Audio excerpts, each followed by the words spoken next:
I started a brand new world in hardcore Minecraft. Is how I started the first two videos of the series. Am I gonna start every video like this? Guess you're just gonna have to find out. If you've enjoyed the series so far, or my 30-second intro into this video, consider leaving a like and subscribing. It helps tremendously and will keep you up to date as I continue to share the journey of this hardcore world. In our first two videos, we had built a bunch of different farms. That's why I started the second video with a non-farm related task. I wanted to shake things up a little bit. If you haven't already seen those videos, I recommend going back to watch those before continuing with this video. That being said, I also wanted to start this video with a non-farm related task. Since we were going to be building more farms later in the video anyways, I wanted to start with something that was a little more adventurous. The chosen task for this video was raiding ancient cities. Now there were two primary reasons why I wanted to hunt ancient cities. The first is that it would give us access to the Swift Sneak enchantment. Now I had talked about this enchantment a little bit in our previous video, but as a refresher, the Swift Sneak enchantment would allow us to increase our crouched movement speed to 75% of our normal walking speed. I was getting pretty tired of my slow crouching speed while building farms, so I was ready to get this upgrade. What makes this enchantment a bit tricky to get is it only spawns on enchanted leggings or enchanted books that are found within the chests inside an ancient city, with the Swift Sneak specific enchanted books having a 23.2% chance to spawn. I figured we would get Swift Sneak 3 within our first ancient city, so I wasn't worried it would take too long. However, our second task was to get the Silence Armor Trim.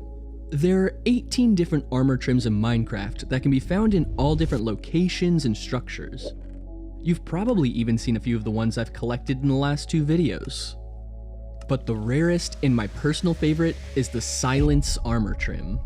In theory, this task would be significantly more difficult than the first, as silence trims only have a 1.2% chance of spawning in any given chest in an ancient city, meaning it would take me about 83.33 chests, or about 3 ancient cities worth of chests, making this not only the rarest item to find in ancient cities, but also one of the rarest items to find in all of Minecraft.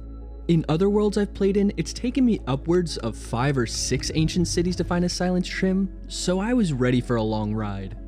On top of all of this, what we truly had to be wary of is the Warden. The Warden is the most powerful hostile mob in all of Minecraft. Its melee attacks do massive damage while disabling shields, while its sonic boom attack does massive range damage even while in full protection 4 netherite armor.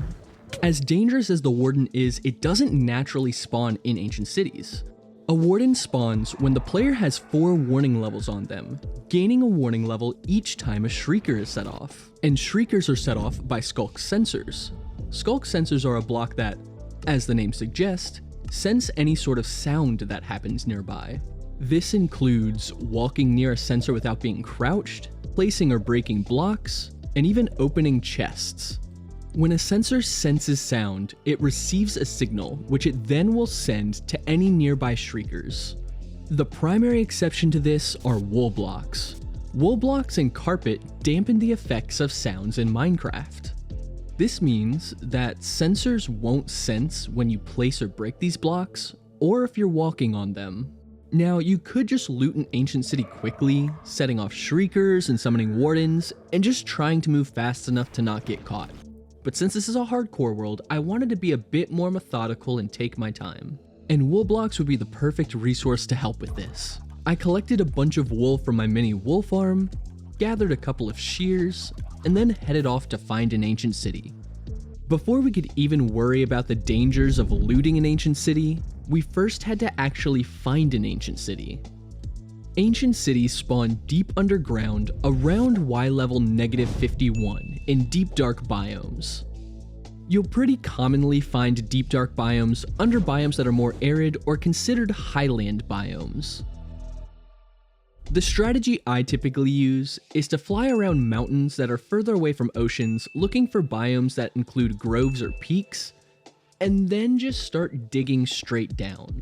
This is definitely not the most precise method, but it does work for me a majority of the time.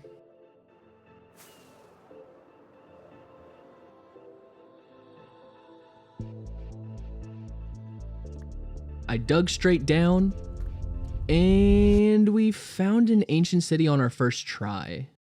If you're wondering why I sound disappointed, it's because if we were having good luck finding the ancient city, I figured we probably wouldn't have as much luck finding the trim or the enchantments.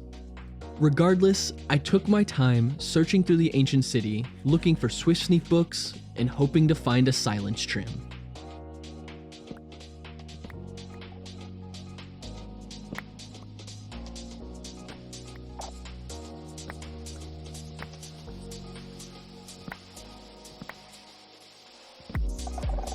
Wait, is that? I actually got the trim for my first ancient city. On top of that, I actually found the trim before finding all the levels of Swift Sneak I wanted, so with my newfound luck and confidence, I continued to loot the city.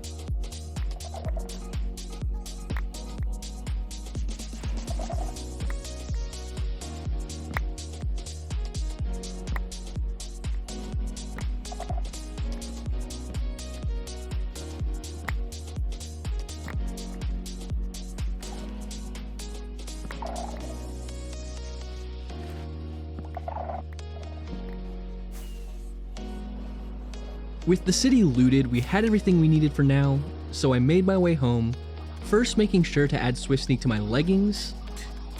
Man, that is so much better. And then duplicated the silence trim, adding it to all of our armor. With this side quest out of the way, it was time to build more farms.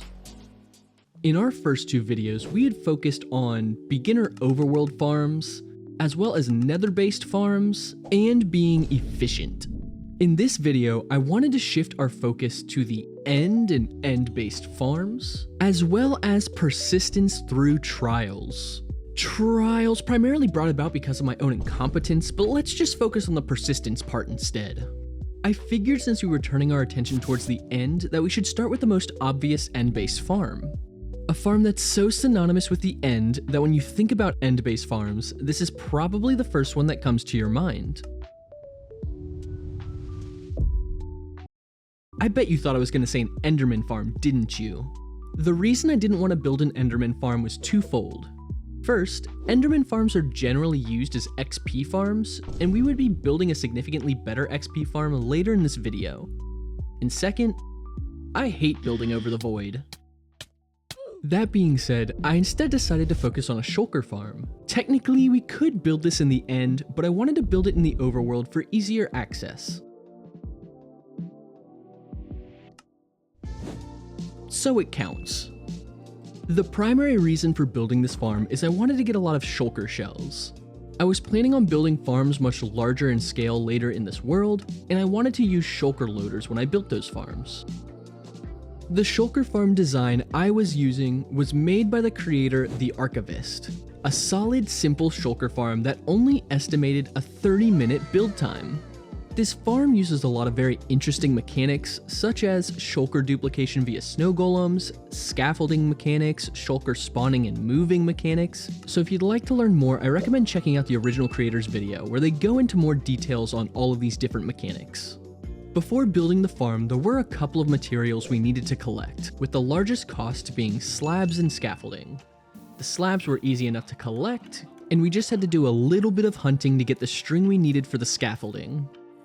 With all of the materials collected, I picked a nice open-aired location to start building the farm. Like most farms in Minecraft, this farm had some very specific build requirements due to the mechanics that caused this farm to function. And as we all know, I've never messed up anything like that before. The primary specific requirement for this farm is that it was directional, meaning the farm had to be built facing specific directions. This farm needed to be built on the north and south axis, as there's a boat ejecting mechanic that requires the farm to be built facing north. I set up markers along the axis we were going to be building the farm on, and then got to work.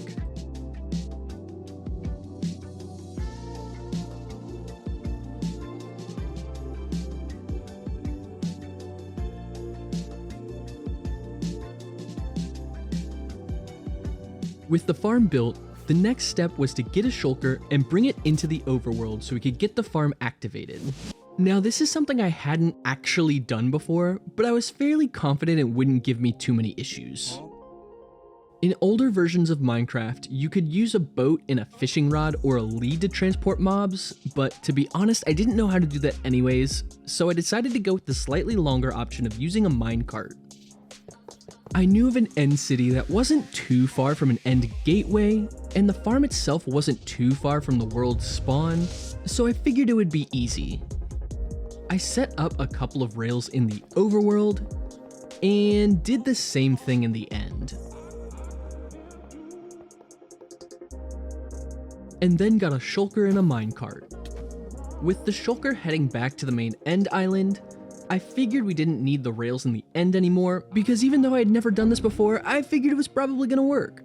With the rails cleaned up, I headed back to the central end island, annoying 2 endermen with my general presence, and then pushed the shulker towards the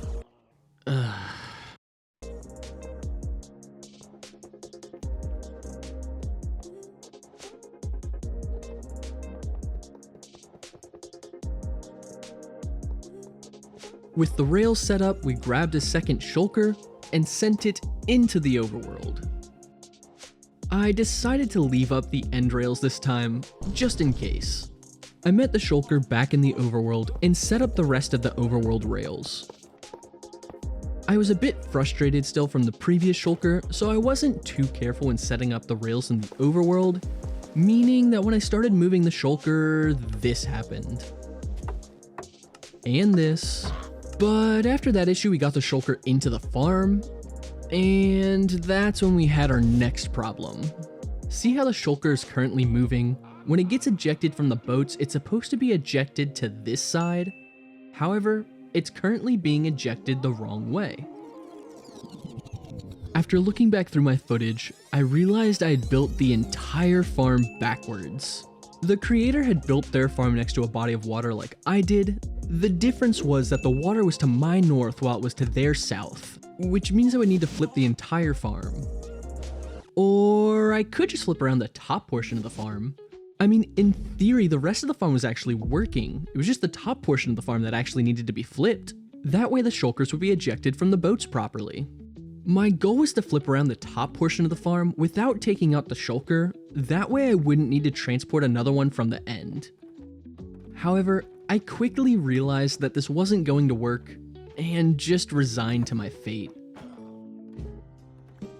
Because of how the farm was originally built, and since I was only flipping around the top portion of the farm, I would lose a little bit of spawning efficiency since I would be losing some spawning space for future shulkers. But I figured this was better than rebuilding the entire farm. I fixed some of the overworld rails that gave us issues with our previous shulker, showing that I can learn from my mistakes, and then replaced a few of the end rails since we had left most of them there previously. Got our third shulker, sent it into the overworld, and finally got it properly set into the farm. There were a couple of shulkers that spawned outside of the farm since I hadn't cleaned up the overworld rails yet. So I went and cleaned up those shulkers and then flew over top of the farm. If you're wondering why I mention this, it's because the shulkers have a chance to break the farm by destroying the boats if you fly over top of it, which is exactly what happened. But like I said, this video is not just about the end, but also my persistence through my own dumb mistakes. So I cleaned up the top of the farm, making sure to leave a few shulkers alive, got the boats back into place, and then finally got the farm functioning. With the farm complete, I tore down the rest of the overworld rails, and then AFK'd the farm while doing a little bit of editing. So I am currently editing the first video that I'm gonna release, and as you can hear in the background, I have Minecraft open, and I'm AFKing the shulker farm, and this is the awful sounds that I'm hearing in the background, just snowmen constantly shooting at the shulkers. I also have already turned down the mob volume most of the way, just enough to where if something goes wrong I can hear it. I should probably also turn down friendly mobs, but I've just been listening to that in the background for like the past 20 minutes as I've been editing. After listening to the beautiful sounds of this farm for a few hours, I collected all of our shulker shells and then headed off to build the next farm for this video. The next farm I wanted to build for this world was a guardian farm. I'm a big fan of guardian farms as I really enjoy the color scheme of prismarine blocks, and guardian farms are a fantastic source of XP. How does a guardian farm relate to the end? Because XP farms are generally built in the end, and this is basically an XP farm. Yeah, that makes sense. Anyways, one of the issues with building a guardian farm is dealing with all the guardians while actually building the farm. You can get around this by using potions of invisibility, but that sounds a bit tedious. I instead just decided to build a mob switch, which I'd been meaning to do since I did it in the last video for the Nether anyways. This would not only get rid of the guardians, but also most hostile mobs, almost like turning the game into peaceful mode, which would make the overworld a lot safer. I used the same design we used in the previous video, made by Fortune 8 Diamond. I connected our switch to a portal on the nether roof, that way every time we traveled to it we wouldn't break it, which like I said in the last video, definitely won't happen. I got everything into place. This is Ralph. He is no relation to Fred or Greg. And it was time to build the actual guardian farm. There were no crazy material costs for this farm, so I'd spent a little bit of time gathering everything together, and then set off to find an ocean monument. I had actually found one while trying to find a place to set up the mob switch, so I went in, cleared out the Elder Guardians, getting another armor trim, and then got to work building. The design I was using was made by IanX04. It's a personal favorite of mine that I've actually built quite a few times. It uses soul sand to create bubble columns, which pushes the Guardians up to a platform that has a couple of nether portals. There, they're sent to a waiting chamber in the nether, before being sent back to the collection center of the farm. With the farm properly set up, I went over to the mob switch to turn it off, subsequently breaking it, and then went back to the guardian farm, collecting some of the prismarine materials I wanted. After finishing the guardian farm, I stepped away from this world for about a month. Being my first time making and editing content, while also working a full-time job outside of this project, I decided to focus my efforts on editing for a little while. By the time I had returned, Mounts of Mayhem version 1.21.11 had released, which shows how long I'd actually been working on this project. Anyways, regardless of how much time had passed, I was ready to hop back into the next farm. The next thing I wanted to build in this world was a sand or falling block duper. After how much sand we'd used in the previous video, and figuring we would want more gravel, concrete, and sand in the future anyways, this felt like a worthwhile project to work on. This farm is also built around the end portal and end spawning platform, so technically it is an end-based farm. This farm was also designed by our friend Adil Games. Since there were no crazy material cost, gathering everything for the farm was pretty simple. The first step for building this farm was locating a stronghold and an end portal. Building this farm requires destroying end portal frames, so I didn't want to build it at our original stronghold. With that in mind, we set off to find a new one. Each time you start a new world in Minecraft, the world spawns exactly 128 strongholds. This meant we had plenty of options to choose from. However, only 3 of those strongholds spawn within 12 to 2800 blocks of where the player spawns. That being said, it reasonably shouldn't take us very long to find a new stronghold.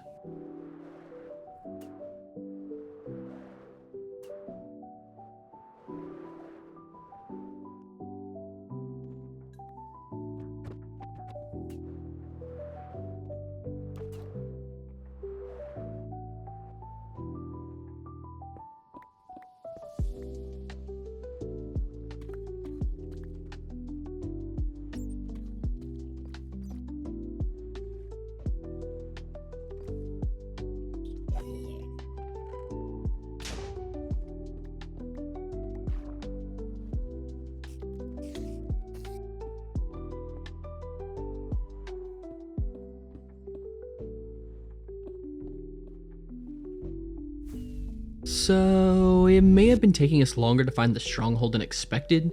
See, I do this really cool thing where instead of finding the exact chunk the stronghold is in and digging down, I just kinda dig around when I'm nearby and just get a bit lost.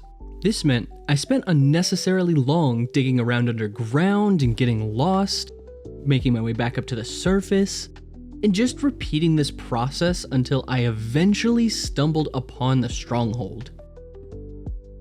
The stronghold I found was also very messy, which meant it still took me a while to find the actual portal room. But once I did, I removed all the necessary blocks, and then got prepared to start removing end portal frames. This process can't be done naturally. You have to remove the portal frames one by one using pistons and TNT, making the process mildly tedious. This was also the first time I had ever tried this, so I messed up the first few attempts. However, it didn't take me long to get the hang of this, and I started removing the frames one by one.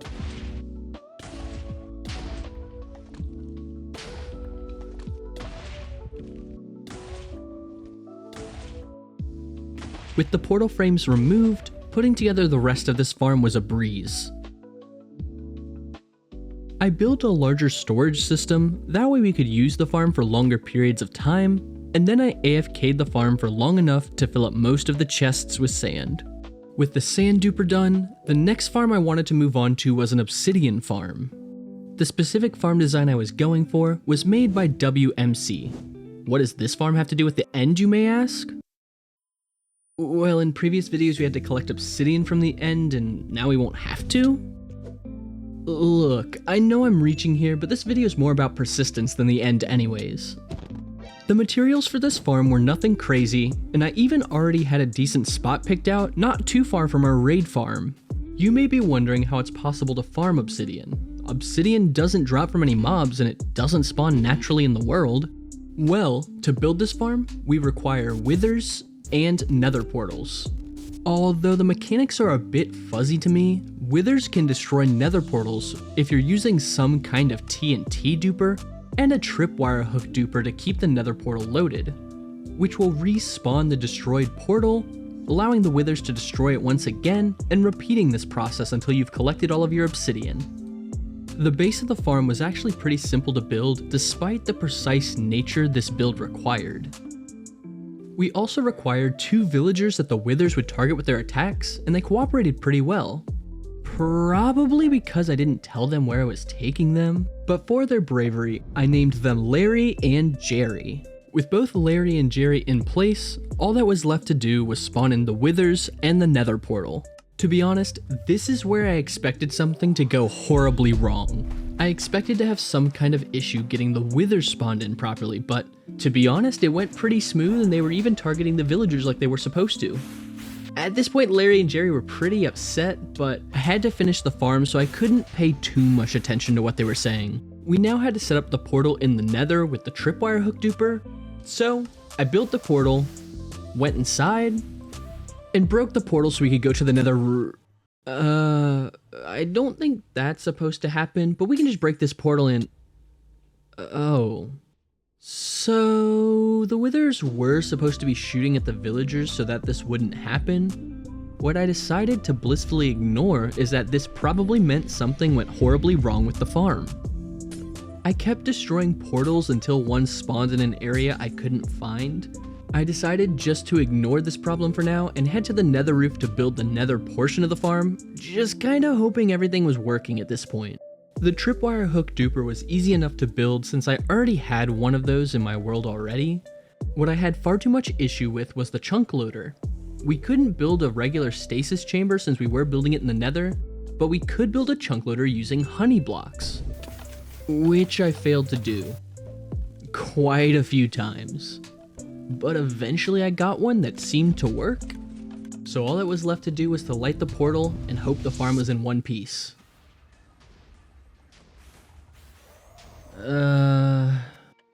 Well, it looks like we lost our 2 brave soldiers, Larry and Jerry. On top of that, the farm was broken and there were 2 loose withers. Now you may have been wondering how the farm even broke, and I did too, but we didn't have time for that right now.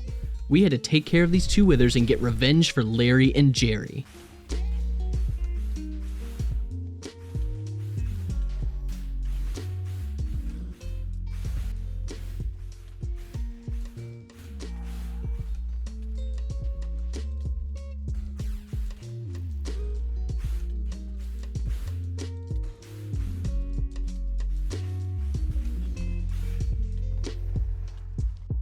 With the withers gone, I evaluated the damage and realized the farm was actually pretty fixable. I would just need to patch up a few holes, bring over 2 new villagers, which honestly was the hardest part. But this video is about persistence. So we pressed forward, determined to rebuild this farm. We patched up the farm, brought in 2 new villagers who were significantly less memorable than Larry and Jerry, and got ready to spawn the withers. It was about this time I went back through my footage to see what had actually broken the farm in the first place. I assumed it had something to do with resetting the withers' targeting when I entered the nether, making them break the farm. Well, I didn't see much at first, but as I took a closer look at the footage, I saw the withers shooting at fish, which means the withers can probably see fish and squid from the farm and broke it while trying to shoot at them. This could probably be fixed by building the farm higher in the air, but I did just rebuild it again, and I didn't want to do it a third time. So I spawned in the withers. When you spawn in the withers, you're supposed to put water on top of their head so that they don't blow up the farm, and then go to the home screen so that their targeting is reset onto the villagers. Well, I missed my first water bucket and took too long getting to the home screen, so when I logged back on, the withers hadn't targeted properly. Again, targeting fish and squid, and breaking the farm. At this point, I was done. I know I said this video was about persistence, but it just can't be worth it. There was a much larger obsidian farm I wanted to build in the future anyways, so I decided I had had enough. That being said, these withers needed to go. I was gonna do this for Larry. I was gonna do this for Jerry. And I'm having way too much trouble getting rid of these withers. To be honest, at this point, I was both tired and frustrated. I know that Larry and Jerry both needed their revenge, so I pivoted my focus. This farm has nothing to do with the end or persistence. No, this farm is about revenge. This is a pumpkin and melon farm. Now, I can hear you asking what a farm like this has to do with revenge. Well, I bumped into Fred on my way home, and when he heard what happened to Larry and Jerry and that it totally was not my fault, he knew that some of his family would want to help. But for this to work, I needed more pumpkins. I didn't want anything fancy, this was just a means to revenge. I found this solid design by a familiar face, basic redstone. I wanted enough layers so I could collect my pumpkins fairly quickly, use the raid farm to get a little extra redstone, and then put everything together.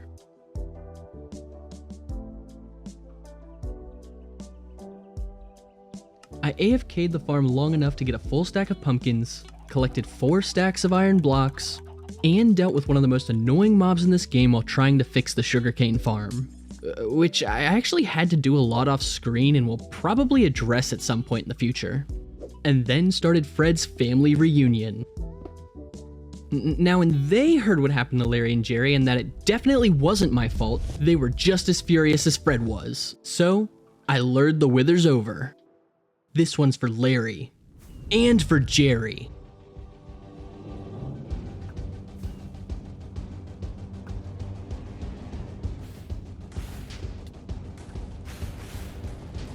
Fred's family kept the withers distracted while I was able to whittle them down and draw them in close so we could attack them from all sides. The fight was tough, but we persisted, remembering what we were fighting for.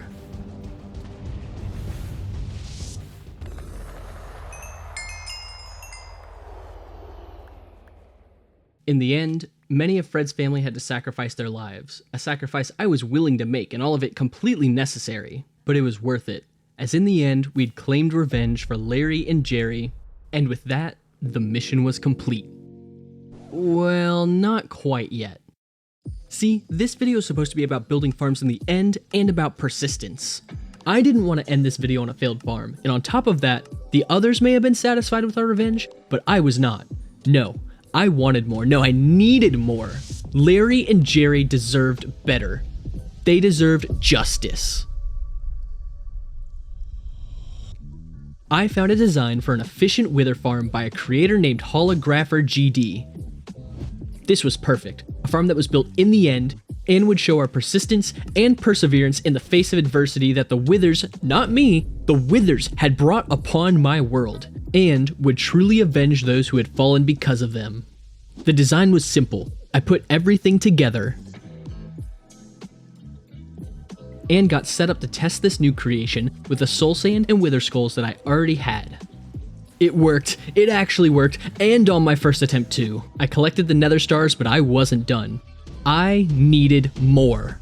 So, I went back to the wither skeleton farm, AFK'd the farm for a few hours collecting 6 stacks of wither skeleton skulls, gathered all of the soul sand I would need, which meant it was time.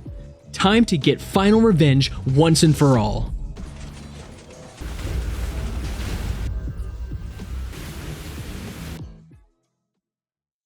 It was finished.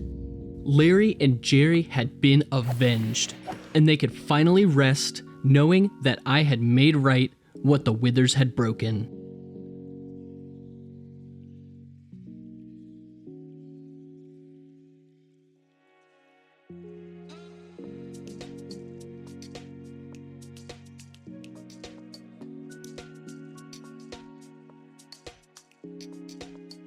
Thank you all for joining me so far for the beginning of this journey. This is only the end of the beginning, as I have plenty more planned for this world. If you haven't noticed yet that this is a full series, and haven't seen the first 2 videos, I recommend going back and checking those out. If you've liked this series so far, and want to see the rest of the journey to come, consider leaving a like and subscribing. I can't wait to continue sharing this world with you. Until next time.